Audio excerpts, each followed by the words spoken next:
Hello friends, नमस्कार। इस video में हम रिव्यू करेंगे थप्पड़ को। लेकिन सबसे पहले आपको याद दिलाना ज़रूरी है कि अगर आपने अभी तक हमारे चैनल कोमल नाहटा ऑफिशियल को सब्सक्राइब ना किया हो तो इस वीडियो को देखने के बाद ज़रूर कीजिएगा।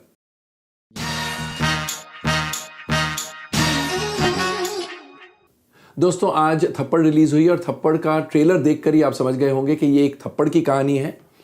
यानी हस्बैंड जब वाइफ पर हाथ उठाता है, उस थप्पड़ का क्या असर पड़ता है। तापसी पन्नू और पवेल गुलाटी शादीशुदा है, खुश है, अच्छी कपल है और लंदन जाने की तैयारी कर रहे हैं। लेकिन लंदन जाने से पहले पार्टी में एक ऐसा इंसिडेंट होता है जहां पर पवेल गुलाटी का हाथ तापसी पन्नू पर उठ जाता है और उसके बाद बात यहां तक पहुंच जाती है कि तापसी पन्नू चाहती है डिवोर्स लेना। उससे ज़्यादा हम कुछ नहीं कहेंगे बिकॉज ये एक छोटी सी स्टोरी लाइन पर आधारित है फिल्म एंड पूरा ड्रामा इस पे डेवलप किया गया है। तो सबसे पहले एनालाइज करते हैं इस फिल्म के स्क्रिप्ट को। ये स्टोरी आइडिया है अनुभव सिन्हा की, जो कि इस फिल्म के डायरेक्टर भी है, और स्टोरी, स्क्रीन प्ले और डायलॉग्स तीनों मिल के लिखे हैं अनुभव सिन्हा और मृण्मयी लागू वाइकुल ने। बहुत ही अच्छी स्टोरी है, बोल्ड स्टोरी है, क्योंकि जनरल माइंडसेट ये होता है कि एक पहली बार ही तो हाथ उठाया है, एक थप्पड़ मारा and now he is feeling sorry, तो ठीक है, माफ कर दो, शादी तोड़ने की क्या बात है, घर क्यों तोड़ रही हो। लेकिन इतने लेयर्स है इस कहानी में कि दो ही ओपिनियन हो सकते हैं। या तो आप एग्री करते हैं इस व्यू पॉइंट से कि शादी नहीं टूटनी चाहिए, घर नहीं टूटना चाहिए एक थप्पड़ की वजह से, या आप सोचते हैं कि ऑफ कोर्स टूटना चाहिए, सेल्फ रिस्पेक्ट की बात है एंड लड़की पर कैसे हाथ उठाया जाए।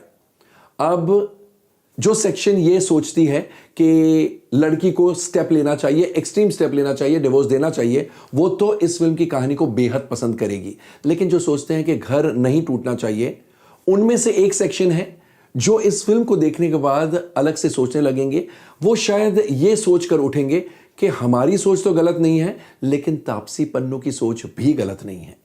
हम सही हैं, लेकिन तापसी पन्नू भी गलत नहीं है। एंड ऑफ कोर्स एक सेक्शन है जो ट्रेडिशनल थिंकिंग ऑडियंस है, जो ऑर्थोडॉक्स ऑडियंस है, जो सोचेगी कि एक थप्पड़ के लिए इतना पतंगड़ खड़ा करना सही नहीं है। उन्हें शायद ये कहानी पसंद ना आए।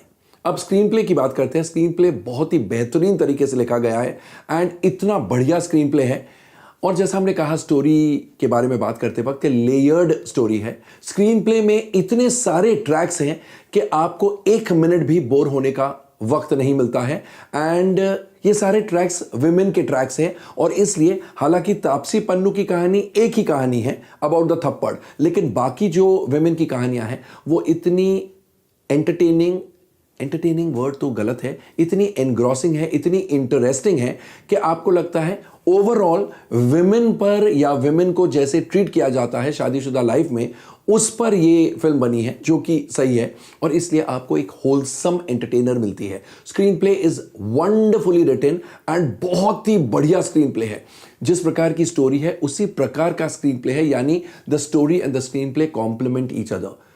कई सीन्स है जहां पर ऑडियंस को तालियां बजानी पड़ेगी।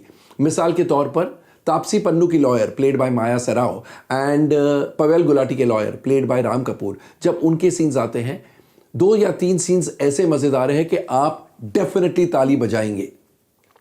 और कुछ सीन्स आपको इमोशनली भी मूव करते हैं। So overall the screenplay is excellent and in दोनों ने मिलकर जो डायलॉग्स लिखे हैं सीधे दिल को जाके छूते हैं। Extra ordinary dialogues and they go perfectly with the theme and the mood off the film. अगर एक्टिंग की बात करें तो तापसी पन्नू का परफॉर्मेंस लाजवाब है। It is an award winning performance, क्योंकि बोल्ड स्टोरी है और उस किरदार को जो तापसी पन्नू ने निभाया है, जिस औरत को थप्पड़ मिलती है अपने हस्बैंड से, बखूबी निभाया है। Extraordinary performance. Pavail Gulati जो हस्बैंड बने हैं, he is also done a very fine job and a very refined performance. Kumud Mishra जो तापसी पन्नू के फादर बने हैं, वाह क्या परफॉर्मेंस है, क्या लाजवाब परफॉर्मेंस है और इतना ठहराव है उनकी एक्टिंग में। रत्ना पाठक शाह उनकी मम्मी बनी है, यानी तापसी पन्नू की मम्मी बनी है। She is also extra ordinary. उनके फेशियल एक्सप्रेशंस देखने लायक होते हैं। तन्वी आजमी जो तापसी पन्नू की सास की भूमिका निभा रही है, she is also done a swell job. Dialogues बोलने के लिए कम है, लेकिन आंखों से और बॉडी लैंग्वेज से वो जो एक्सप्रेस करती है, मजा आ जाता है उन्हें एक्टिंग करते देखते हुए। माया सराव जो तापसी पन्नू की लॉयर बनी है, wonderful performance, another wonderful performance in the film. Because she is so wonderful. उनका एक अलग ट्रैक है, प्लस वो लॉयर है, और जिस हिसाब से वो लॉयर डायलॉग्स बोलती है, जिस हिसाब से एक्सप्लेन करती है तापसी पन्नू को या और जिसे भी एक्सप्लेन करती है, मजा आ जाता है। गीतिका विद्या जो मेड बनी है, तापसी पन्नू और पवेल गुलाटी की मेड बनी है, अनदर वंडरफुल ट्रैक। एंड जो फ्री एक्टिंग की है उन्होंने, आप कहेंगे कहाँ से ये ढूंढी है एक्ट्रेसेस को और कैसे इतने बढ़िया परफॉर्मेंसेस लिए हैं उनसे। Then there is Ram Kapoor as the lawyer of Pavail Gulati, he lends very good support. And there is Manav Kaul जो माया सेराव के हस्बैंड बने हैं, he is quite nice. And Dia Mirza जो तापसी पन्नू की नेबर की भूमिका निभा रही है, she is also stood her own. Then there is Naila Grewal जो तापसी पन्नू की होने वाली भाभी है, she stands her own and she makes her presence amply felt. Ankur Rathee जो तापसी पन्नू के ब्रदर की भूमिका निभा रहे, he also has his moments. And बाकी सपोर्टिंग कास्ट में और भी बहुत सारे एक्टर्स हैं जिन्होंने सबने बहुत ही बढ़िया काम किया है। So performance wise excellent.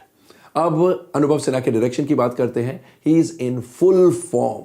जिस तरह की स्क्रिप्ट है उसी तरह का सेंसिटिव नरेशन है। एंड कहना पड़ेगा कि एक तो उन्होंने रिस्क लिया कि इस प्रकार की स्टोरी इंडियन ऑडियंस को भाएगी या नहीं भाएगी, बिकॉज अभी भी बहुत ऑर्थोडॉक्स थिंकिंग ऑडियंस है हमारे कंट्री में, लेकिन इतना बोल्ड स्टेप लिया, ऐसी बोल्ड फिल्म बनाई एंड इतने कन्विक्शन के साथ बनाई, तो काबिल तारीफ है उनका direction. And definitely topic very sensitively handled and his direction deserves distinction marks.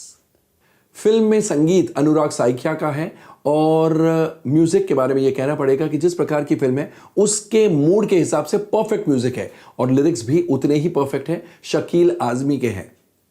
Background music Mangesh Dhakde का है जो एक्सीलेंट है, क्योंकि सीन्स का इंपैक्ट हाइटन होता है इस बैकग्राउंड म्यूजिक की वजह से। सौमिक मुखर्जी की सिनेमेटोग्राफी है जो बढ़िया है। एंड निखिल कोवड़े का प्रोडक्शन डिजाइनिंग है जो कि बढ़िया है एंड बहुत सही है, मूड के हिसाब से बिल्कुल सही है।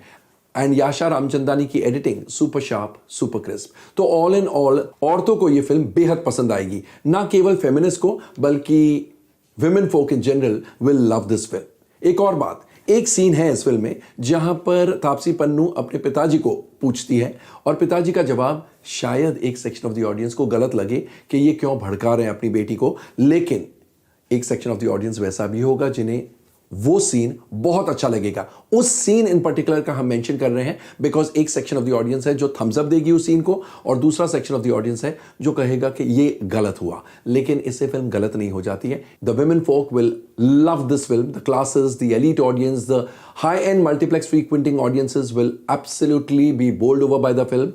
Yes, there is one section of the audience, the orthodox audience, the single screen cinema audiences, the audiences in the smaller centers, they may not really take to the film, they may not really like the film.